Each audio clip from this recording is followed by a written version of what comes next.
Yo, what is good? Welcome back to TheVaultProScooters. In today's video, we are going to be breaking down every step that you guys need to know to dialing your scooter. Dialing your scooter is a very controversial topic here in the scooter world because every rider that I've ever met fantasizes about having a dialed scooter. And for those of you guys who don't know what a dialed scooter is, or you don't know what the word dialed means in the scooter world, essentially what having a dialed scooter means is everything on your scooter is 100% tight. And when you drop test, which means you actually just bounce the scooter off the ground to actually hear how tight everything is, the scooter sounds similar to a basketball, and nothing is rattling around, nothing is making noise, and the scooter just sounds dialed in.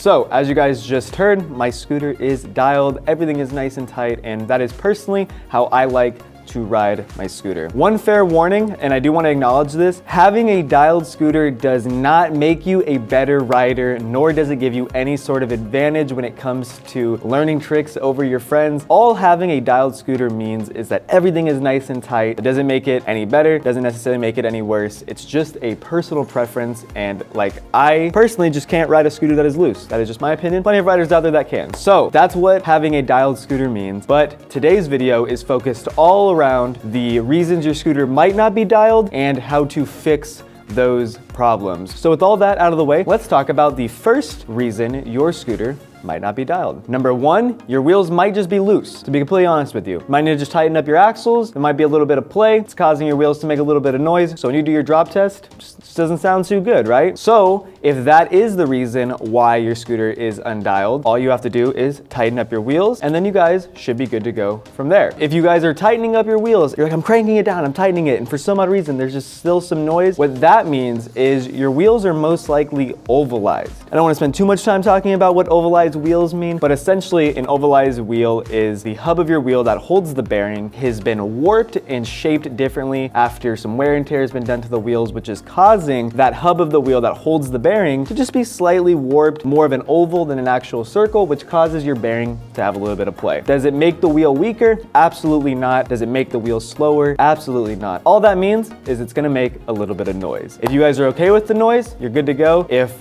you just can't ride a scooter that isn't dialed, the only way to really fix an ovalized wheel long term is to get new wheels. If you tighten up your wheels and they're still making some noise, they're probably ovalized. Before we move into the second reason your scooter might not be dialed, let's do a drop test with some loose wheels, just so you guys can get an idea of what that sounds like as well.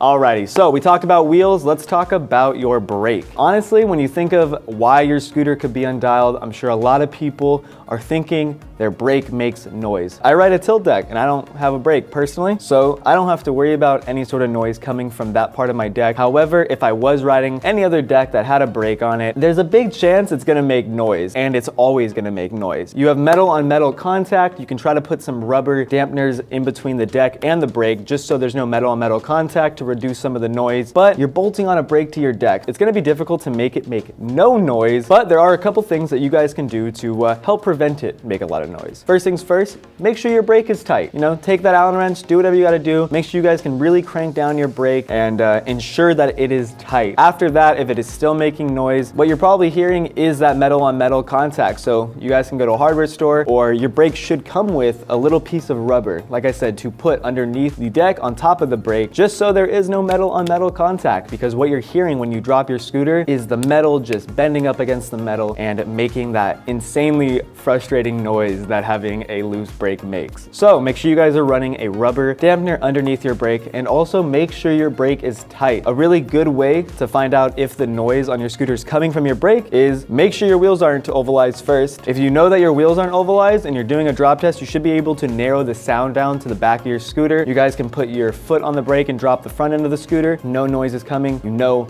that it's coming from the back of the scooter. So really trying to figure out why your scooter isn't dialed is like being a detective. You just have to figure out where the noise is coming from and then do your best to neutralize it. Alrighty, so we talked about the brake and everything that you guys can do to ensure that your brake is nice and tight. I will try my best to include a clip of a scooter that we have here with a loose brake, just so you guys can get some sort of an idea of what that sounds like.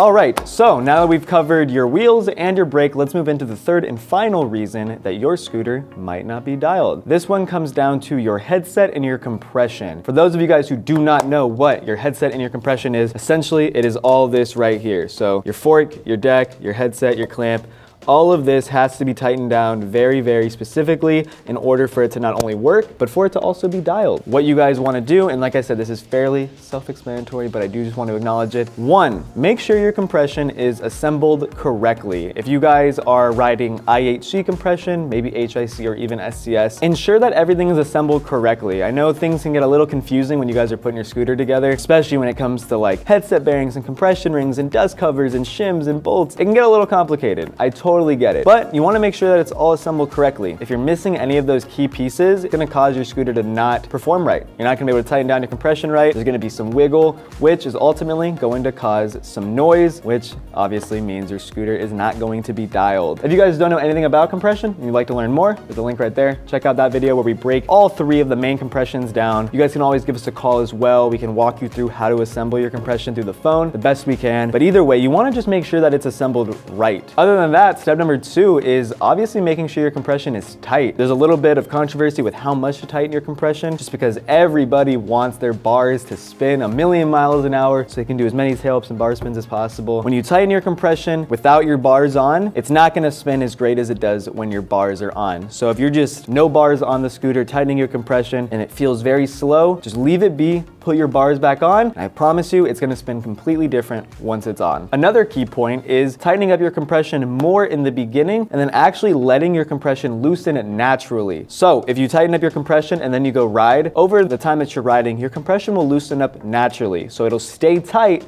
but still spin very well. So that's a very, very good tip, in my opinion, to ensure your compression stays tight, which in terms means that your scooter is going to stay dialed. So step number 2, make sure your compression is tight. You do not want to ride loose compression. Riding loose compression can cause plenty of other problems to pretty much arise. The first big issue with riding loose compression is you're pretty much making the front end of your scooter weaker. You're adding play, you're adding leverage. If you do have any sort of play in the front end of your scooter, all that force that you guys are pulling back on your bar is pretty much just playing around in your headset, which could cause a headset to break, it could cause your fork to break, it could cause your fork to bend, and pretty much just causes issues that you don't really want to have. So I recommend riding your compression tight. You can overly tighten it, let it loosen up naturally. That's what I would do. That'll provide you with a nice and tight front end of your scooter, which should make it sound as dialed as can be. So those are the 3 main reasons that I've come across. Your compression, your wheels, and your brake are the 3 main things that you guys need to ensure are nice and tight. And if your scooter is undialed and is making a ton of noise, pretty much guarantee that the reason behind it is one of those 3 reasons. Like I said, either your compression's loose, your wheels are loose, or your brake is just making a ton of unnecessary noise. Definitely make sure to check those out, and that should ensure that you guys have a nice and dialed scooter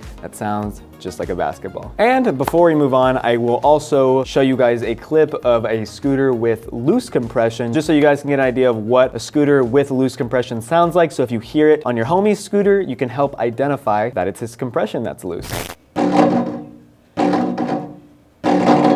Alrighty, so that is gonna be it for this video. I really do hope it helped you guys figure out why your scooter might be making some noise, and hopefully provided you guys a little bit of knowledge that you didn't know about. So if this video helped you out in any way, let us know by hitting that like button. And if you guys haven't subscribed to our YouTube channel, I would highly recommend you guys do that as well. We have a ton of cool content coming, and honestly, really excited. Do you guys prefer an undialed scooter, or do you guys prefer a dialed scooter? Let me know by dropping a comment down below. I would love to see what kind of debate you guys start in the comment section, and who knows, we might just chime in ourselves. If you guys have any other video recommendations, make sure to let us know below as well. Until the next one, have a good one, guys.